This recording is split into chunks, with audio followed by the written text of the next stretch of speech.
कहानी अकबर बीरबल की। 3 प्रश्न।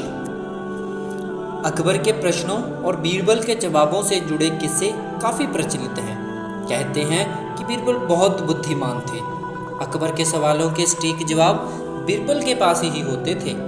आइए पढ़ते हैं इन दोनों का एक ऐसा ही रोचक किस्सा जिसमें अकबर ने बीरबल से ईश्वर से जुड़े 3 प्रश्न पूछे। वो 3 प्रश्न क्या थे? पहला, ईश्वर कहाँ रहता है? दूसरा, ईश्वर कैसे मिलता है? तीसरा, ईश्वर करता क्या है? जब अकबर ने ये तीनों प्रश्न पूछे तो बीरबल बहुत अचंभित हुए और उन्होंने कहा कि इन प्रश्नों के उत्तर वह कल बताएंगे। यह कहकर बीरबल घर लौट आए। बीरबल इन प्रश्नों को लेकर बहुत चिंतित थे। बीरबल के पुत्र ने चिंता का कारण पूछा तो बीरबल ने अकबर के 3 प्रश्न बता दिए। बीरबल के पुत्र ने कहा कि वह खुद कल दरबार में बादशाह को इन तीनों प्रश्नों के जवाब देगा। अगले दिन बीरबल अपने पुत्र के साथ दरबार में पहुंच गया और बादशाह अकबर से बोला कि आपके तीनों प्रश्नों के जवाब तो मेरा पुत्र भी दे सकता है। अकबर ने कहा, ठीक है, बताओ ईश्वर कहाँ रहता है?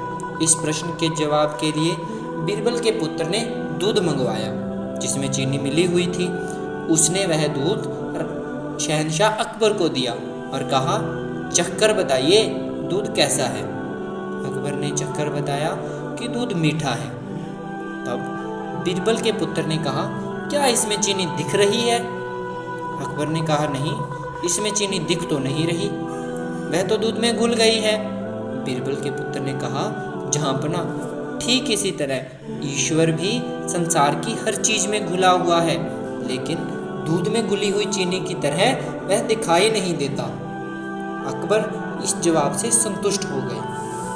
अकबर ने दूसरा प्रश्न पूछा, ईश्वर कैसे मिलते हैं? इस प्रश्न का जवाब देने के लिए बीरबल के पुत्र ने दही मंगवाया। बीरबल के पुत्र ने अकबर को दही देते हुए कहा, जहाँपना, इसमें मक्खन दिखाई दे रहा है क्या? अकबर ने कहा, नहीं, दही में मक्खन तो है, लेकिन दही मथने पर ही मक्खन दिखाई देगा। तो बीरबल के पुत्र ने कहा, जी जहाँपना, मैं भी यही कहना चाहता हूँ। ठीक इसी प्रकार ईश्वर भी मन का मंथन करने पर ही मिल सकते हैं।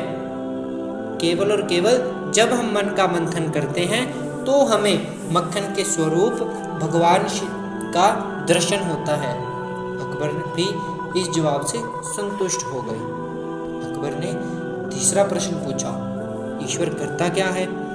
बीरबल के पुत्र ने कहा, जहाँपना, इस प्रश्न के जवाब के लिए आपको मुझे गुरु मानना होगा। अकबर ने कहा, ठीक है, अब से तुम मेरे गुरु और मैं तुम्हारा शिष्य। बीरबल ने पुत्र से कहा, गुरु हमेशा ऊंचे स्थान पर बैठता है और शिष्य हमेशा नीचे स्थान पर बैठता है। अकबर तुरंत ही अपने सिंहासन से उठ गया और बीरबल के पुत्र को सिंहासन पर बैठाकर खुद नीचे बैठ गया। सिंहासन पर बैठते ही बीरबल के पुत्र ने कहा, जहाँपना, यही आपके तीसरे प्रश्न का उत्तर है। ईश्वर राजा को रंक बना सकता है और रंक को राजा बना सकता है। यही तीसरे प्रश्न का उत्तर है। अकबर भी इस जवाब से संतुष्ट हो गए। दोस्तों, इससे हमें जीवन की सबसे महत्वपूर्ण प्रश्नों का उत्तर मिलता है, क्योंकि आजकल के समय में लोग नादानी के कारण भगवान पर सवाल उठा देते हैं। तो यह कहानी उनके लिए एक अच्छा जवाब हो सकती है, क्योंकि भगवान भले ही हमें दिखाई ना दे, भगवान भले ही हमें स्पष्ट महसूस ना हो सके, परंतु भगवान इस संसार के कण कण में व्याप्त है और भगवान को पूरी विधि से हम देख सकते हैं, महसूस कर सकते हैं, उनके साथ बात कर सकते हैं। धन्यवाद। यदि कहानी अच्छी लगी हो तो हमारे चैनल को सब्सक्राइब करें और वीडियो को लाइक करें।